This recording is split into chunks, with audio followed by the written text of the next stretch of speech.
Hai guys, welcome back to my channel. Kembali lagi bersamaku Agus Yulianda. Dan hari ini kita bakal bahas 8 soal TPS UTBK yang tentunya soalnya menjebak. Dan kalau kita tahu caranya, tentunya jawabnya bakalan mudah. Aku harap dengan adanya pembahasan-pembahasan ini dapat membantu kalian banget biar bisa mempersiapkan diri lebih matang lagi untuk tes UTBK nanti. Yuk kita langsung mulai dari soal yang pertama. Sekarang soal yang pertama, di sini ada soal yaitu pendapatan sebuah perusahaan meningkat 15% triwulan terakhir. Jadi 3 bulan terakhir pendapatannya itu meningkat sebesar 15% ya. Jika pendapatannya terus meningkat dengan laju yang sama dengan triwulan saat ini, berapa persen pendapatan meningkat dari awal triwulan terakhir hingga akhir triwulan saat ini? Oke, berarti pendapatannya ini udah 2 kali naik ya berarti ya. Jadi triwulan pertama dan triwulan saat ini gitu. Nah, jadi 15%-nya itu 2 kali naiknya. Jadi kalau ketemu soal kayak gini, lebih enaknya kita tulis aja dulu guys. Jadi gini ya, aku jelasin. Jadi anggap aja pendapatannya sebelum meningkat itu P0. Nah, misalnya 100 ya, kita asumsi nih. Dan peningkatannya itu T1 meningkatnya 15% gitu ya. Dan di T2 nya 15% lagi. Oke, sekarang udah dapat gitu. Jadi sekarang kita mau cari guys pendapatannya di triwulan terakhir itu berapa. Jadi setelah adanya T1 ini pendapatannya jadi berapa gitu ya. Caranya gini guys ya. Kita langsung tulis aja misalnya PT1 sama dengan P0 dikali 1 ditambah 15%. Jadi sama dengan 100 dikali 1 ditambah 0,15. Jadi 100 dikali 1,15, jadi pendapatannya 115 gitu ya. Nah, ini pendapatan pada triwulan yang ke-1. Sekarang dia meningkat lagi guys di triwulan yang kedua. Jadi dari PT1 ini di triwulan yang kedua dia meningkat lagi sebesar 15% gitu kan. Jadi kita langsung cari aja PT2 nya. Di PT2 ini meningkatnya kan dari PT1. Jadi kita langsung aja PT1 dikali 1 ditambah 15%. Jadi PT1 nya tadi 115 dikali 1 ditambah 0,15 sama dengan 115 dikali 1,15, hasilnya 132,5. Jadi kita udah dapat guys sekarang pendapatan di PT2 nya itu sebesar 132,5. Sekarang pertanyaannya berapa persen pendapatannya meningkat dari awal triwulan terakhir hingga akhir triwulan saat ini. Jadi dari sebelum 15% ini guys, jadi di P0 gitu ya ke T2, dari P0 ke T2 itu berapa persen peningkatannya. Nah, caranya gini guys, kita langsung aja masukin ke rumus ini ya. Jadi kita buat cari dulu selisih, yaitu PT2 dikurang P0 yaitu selisihnya dibagi pendapatan P0 nya yang awal itu yang 100, langsung aja kita kali 100% gitu ya, sama dengan 132,5 dikurang 100 per 100 dikali 100%. Jadi hasilnya itu 32,5 per 100 kali 100%. Coret 100 nya, jadi hasilnya 32,5%. Oke, kita cari jawabannya dan jawabannya adalah D. Jadi kuncinya di sini kita misalin dulu pendapatan awalnya itu berapa. Dan angka yang paling mudah itu ya angka kelipatan 10 gitu ya, 100 misalnya, 1000, tapi enakan 100 sih karena di sini mainannya persen gitu ya. Oke, kita langsung lanjut ke soal yang kedua. Oke, sekarang soal yang kedua. Di sini ada suatu kotak perhiasan yang berbentuk balok ya, memiliki kapasitas 12 inci kubik Jika panjang, lebar, dan tinggi dari kotak perhiasan kedua adalah 2 kali lipat dari kotak perhiasan pertama, berapakah kapasitas kotak perhiasan kedua dalam satuan inci kubik? Oke, jadi kita di sini kotak pertama misalnya K pertama, K1 gitu ya. Luasnya itu 12 inci ya, kubik gitu. Sekarang K kedua yang harus kita cari gitu kan. Sekarang kita tahu kan kalau rumus balok itu kan, misalnya balok 1 VK1 gitu ya, volume balok 1 panjang kali lebar kali tinggi sama dengan 12 inch kubik gitu ya.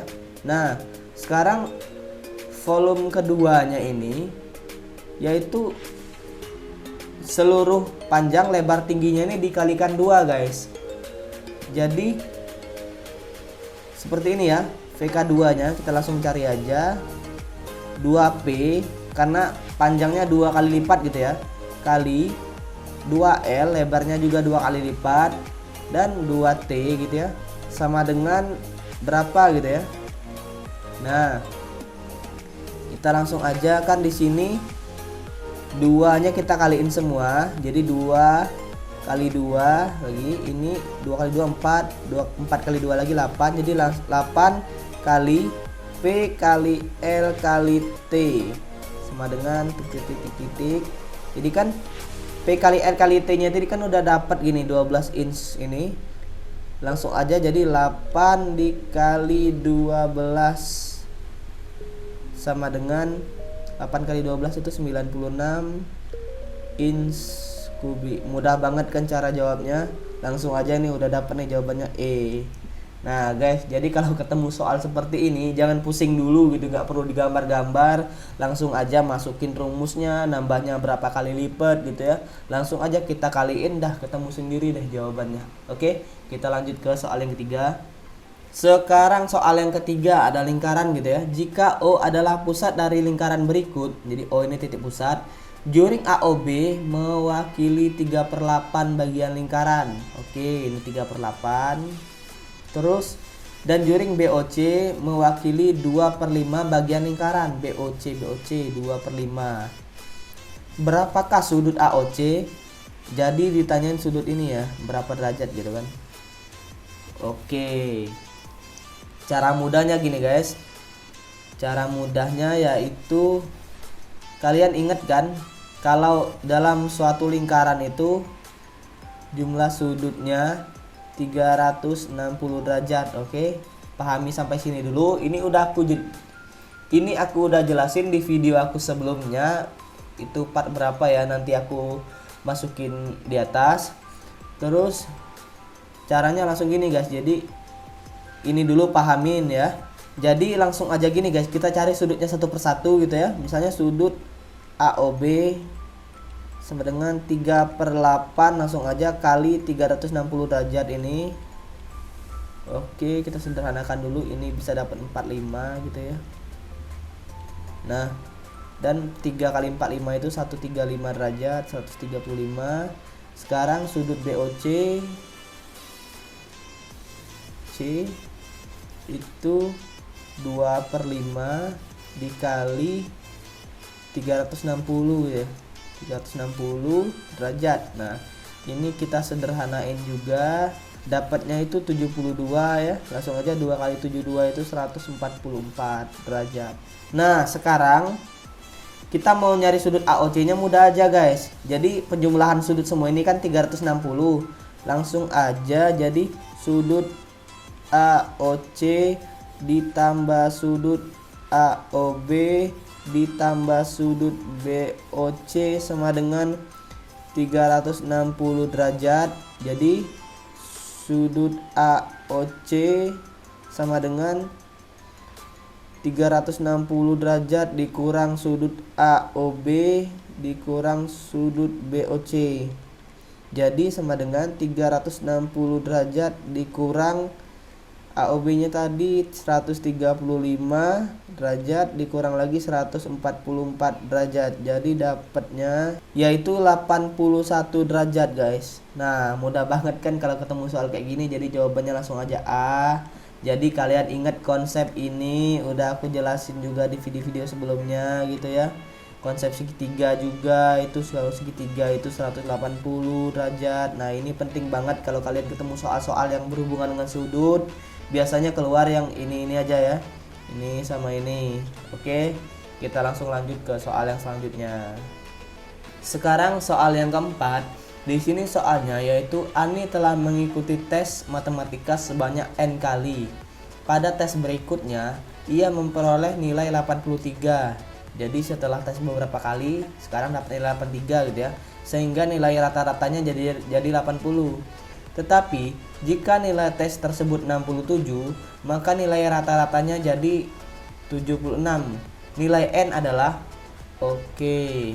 pertama-tama sebelum kalian ngerjain soal ini gitu ya, kalian harus pahami dulu kalau rumus rata-rata itu misalnya X bar gitu ya, rata-rata sama dengan jumlah data gitu ya, jumlah X misalnya ya. Nah, jumlah X, sigma X dibagi N gitu ya, jadi dapatlah rata-rata. Sekarang kita nggak tahu jumlah datanya ini berapa dan cuma diketahui data terakhir gitu ya, jadi 83 data terakhirnya. Kita harus nyari berapa kali tesnya ini kan. Jadi caranya langsung aja gini. Ingat ya rumusnya ini ya. Nah, misalnya di rata-rata yang 80 ya, X bar 80 gitu ya, sama dengan, jadi kan nggak diketahui nih sigma X nya berapa. Jadi kita langsung tulis aja 83 gitu ya, ditambah sigma X nya itu kan, sigma X itu kan sama dengan X1 tambah X2 gitu ya. Nah, sekarang kita buat aja ini langsung X gitu ya, karena nggak diketahui datanya, per jumlah tesnya tadi N. Oke, jadi 80 sama dengan 83 ditambah X per N. Nah, langsung aja gini ya. Terus sekarang kita langsung kaliin ini ke sini gitu ya. Jadi 80N sama dengan 83 plus X. Jadi 80N min X sama dengan 83 gitu ya. Kita pindah ruaskan X nya. Ini jadi persamaan 1 gitu. Oke, persamaan 1 udah dapat. Sekarang persamaan kedua dari yang X barnya sama dengan 76 gitu ya. X bar 76 sama dengan tadi nilainya 67 ditambah X gitu kan, per N. Jadi 76 sama dengan 67 ditambah X per N. 76N sama dengan 67 plus X.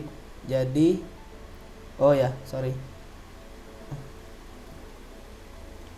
jadi 76N sama dengan 67 plus X. Selanjutnya 76N minus X itu ya sama dengan 67. Dan ini persamaan 2. Sekarang kalau kita mau nyari nilai N nya, kita langsung aja eliminasi gitu ya. Kita eliminasi aja nilai X nya langsung pakai cara eliminasi biasa, yaitu kita tulis dulu di sini persamaannya 80 gitu ya, 80 N min X sama dengan 83 ya. Nah, selanjutnya tulis lagi persamaan keduanya, 76N min X sama dengan 67. Nah, X nya kan berhubung satu dengan satu, jadi bisa kita eliminasi gitu ya, kita kurangin aja. Jadi kan min X dikurang min X, kita kan min ketemu min plus gitu ya, jadi habis. Jadi langsung aja 83 kurang 67 itu 16, X nya habis, dan 80 kurang 76 itu 4, jadi 4N. Jadi N nya langsung dapat 16/4 yaitu 4. Udah dapat jawabannya 4. Oke. Udah. Ini mudah banget soalnya. Karena tinggal yang penting paham ini ya. Paham ini. Paham rumus ini dan ngerti kalau ini selanjutnya dijadiin persamaan gitu. Gitu aja sih. Kita lanjut ke soal yang selanjutnya ya. Sekarang soalnya yaitu jika X bilangan 6. Sekarang soalnya yaitu jika X adalah bilangan genap dan Y adalah bilangan ganjil, maka yang merupakan bilangan ganjil adalah, ini mudah banget guys. Jadi tapi kita harus coba satu-satu ya. Misalin aja X-nya bilangan genap ya. Kita langsung tulis aja X-nya dengan bilangan genap itu apa, 2 gitu. Y-nya bilangan ganjil gitu. Y-nya sama dengan 1. Ya suka-suka kita aja, langsung masukin aja ke persamaan ini. Kan? Jadi misalnya di A gitu ya. Langsung aja X plus Y langsung aja 2 ditambah 1 dikali 2 dikurang 1 gitu kan ya. Jadi 3 dikali 1 hasilnya kan sama dengan 3 yang merupakan bilangan ganjil. Udah jawabannya A aja, gak usah repot, yang lainnya gak usah dicari. Enak banget kan kalau ketemu soal kayak gini. Tapi caranya gitu aja, langsung dimisalin gitu ya. Nah ini caranya kalau ketemu soal kayak gini. Jawabnya mudah banget ini. Karena beruntungnya kita di A itu udah langsung ketemu jawabannya. Oke, kita lanjut ke soal yang ke-6 langsung sekarang. Sekarang soal yang ke-6. Jika X sama dengan 0,88, Y sama dengan akar 0,88 dan Z sama dengan 0,88 kuadrat, maka pernyataan yang benar adalah Nah, sebelum kalian jawab soal ini, kalian harus pahamin dulu gitu ya konsep kalau 0, sekian itu dikuadratkan hasilnya pasti lebih kecil gitu. Itu aja dulu konsepnya. Misalnya gini ya, 0,7 gitu. Kalau kita kuadratkan hasilnya kan jadi 0,49. Kan lebih kecil ya dari 0,7 kan. Oke. Sekarang kita jawab dulu soalnya, tapi pahamin dulu konsep ini ya. Nah, ini pahamin dulu. Sekarang kita tulis X-nya sama dengan 0,888, Y-nya sama dengan akar 0,888 dan Z-nya yaitu 0,888 kuadrat. Nah, ada kuadrat di sini, guys. Jadi ini udah pasti paling kecil. Yang ini. Nah, urutan ke-1 aja buat. Nah. Z. Ini ya. Z kurang dari gitu ya karena urutan ke-1. Sekarang kalau dia dikuadratkan itu lebih kecil, maka kalau diakarkan itu, kalau angka 0, sekian itu 0, sekian yaitu kalau diakarkan hasilnya pasti lebih besar gitu ya. Kebalikannya. Jadi yang paling besar itu karena angkanya sama semua di sini, yang paling besar itu pasti Y urutan ketiga, dan yang biasa-biasa aja itu nggak berubah itu X gitu ya. Jadi langsung aja tulis X di sini, urutan selanjutnya itu Y. Ada nggak? ZX, ya ada jawabannya. Mudah banget guys. Jadi pahamin aja konsep ini sama ini ya. Kalau diakarkan angka 0, itu lebih besar dari angka yang diakarkan itu gitu kan. Terus kalau dikuadratkan dia jadi lebih kecil kalau 0, gitu ya. Itu aja sih konsepnya. Kita lanjut ke soal yang selanjutnya. Sekarang soal yang ke-7 dan ini kayaknya harus kita hitung manual dulu ya. Di sini ada penjumlahan dan pengurangan gitu. Oke, kita langsung hitung aja. Misalnya kita hitung satu-satu ya. 5,565 gitu dikurang 5,55 berarti hasilnya itu 10 ya. 10 di sini. Nah, 0,1. Terus ditambah 4,55. 4,55 tambah gitu ya. Jadi hasilnya 4,65 terus dikurangin lagi 4,45. Kurangin gitu ya. Ininya habis, ini sisa 2 jadi sisa 0,2. Selanjutnya kita pindahin ke sini ya. Biar enak. 0,2 sekarang ada 3,45 ditambah gitu ya, jadi 3,65. Selanjutnya dikurangin lagi 3,35, kurangin gitu, jadi hasilnya itu 0,3. Selanjutnya ditambah lagi 2,35, jadi 2,65. Selanjutnya dikurangin 2,25. Oke, jadi 0,4. Jawabannya di sini. Oh ya, jawabannya di sini pecahan ya. Jadi 0,4 ini kita jadiin pecahan. Kita coba kaliin 100 gitu ya. Per 100 gitu. Jadi hasilnya 40 per 100. 40 per 100 sekarang oke, coret aja langsung di sini. Jadi 4 per 10 kalau kita bagi 2 semuanya. Jadi yang atas bagi 2, yang bawah juga bagi 2 gitu ya, kita sederhanakan. Jadi sama dengan 2 per 5. Ada nggak 2 per 5 jawabannya? A. Mudah banget kan, tapi nggak ada cara cepatnya di sini. Langsung aja kita hitung manual gitu ya. Kita hitung manual dan selanjutnya kita langsung ubah ke desimal hasil akhirnya. Oke, kita lanjut ke soal yang terakhir sekarang. Sekarang soal nomor 8, di antara bilangan di bawah ini yang habis dibagi 8 adalah. Nah, kalau kalian mau jawab soal seperti ini, pahamin konsep ini dulu ya. Jadi kita nggak perlu lagi ngitung 3 angka di depan ini. Kenapa? Karena di sini karena pembaginya 8 kan 1000 dibagi 8 itu kan sama dengan 125 tuh. Nah, jadi nggak perlu lagi kita ngitungin 3 angka di depannya, karena 3 angka di depannya kan ribuan tuh. Udah pasti habis dia dibagi 8. Jadi kita coret aja di sini. Oke. Sekarang kita nyari 3 angka yang di belakang aja.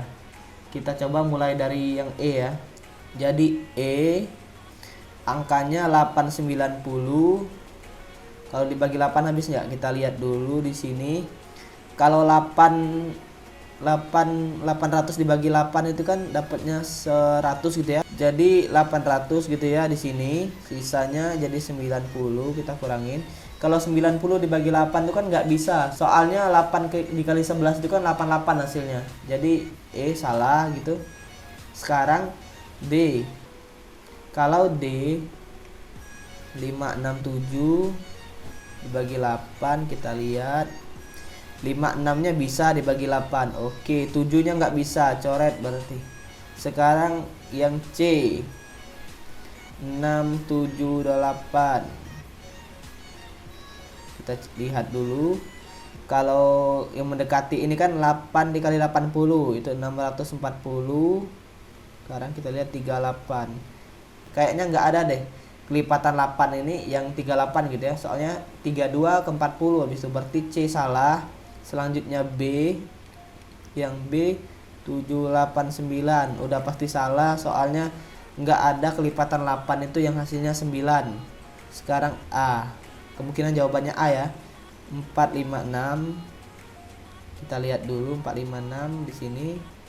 Berarti 400 gitu ya. 8 dikali 50 400. Kita lihat 400 sisa 56. 56-nya ini yaitu 8 kali 7 ya. Oke, berarti jawabannya A. Jadi kalau kalian ketemu soal seperti ini, nggak perlu lagi gitu ya ngitungin yang ribuannya, pahamin aja konsep ini pokoknya. Nah, kalau kalian udah paham konsep ini, konsep intinya sederhanakan dulu biar yang kita hitung tuh sedikit mungkin gitu ya. Jadi gitu aja cara ngerjain yang soal yang ini. Udah dapat jawabannya ya. Oke, tadi soal terakhir, dan soal-soal tadi tentunya yang kita bahas, yang dapat kita simpulkannya itu kalau kita mau ngerjain soal TPS UTBK yang harus kita pahamin itu konsep dan konsep. Ketika kita udah paham konsep dan sering latihan, maka akan timbul kreativitas dalam mengerjakan soal. Jadi kalau soalnya mau dibalik-balik gimana pun ya tetap bisa jawab dan jawabannya bener gitu kan. Cepet gitu intinya jawabnya kalau kita udah sering latihan dan paham konsep. Nah, jadi aku saranin buat kalian terus belajar, jangan pernah gitu ya ngerasa santai gitu, soalnya mudah. Terus ya kemungkinan bakal ada soal baru-baru lagi yang bakal buat kalian kebingungan dan mungkin ngabisin waktu cukup banyak di tes TPS UTBK nanti. Jadi aku sampai di sini dulu untuk video kali ini. Sampai ketemu di video selanjutnya. Dan untuk kamu yang tes UTBK 2020, good luck, dan semoga dengan pembahasan-pembahasan soal dan juga usaha-usaha kalian bisa menuntun kalian menjadi pemenang dan lulus di kampus impian kalian. Amin. Oke, sampai di sini dulu. Sampai ketemu di video selanjutnya. Dah.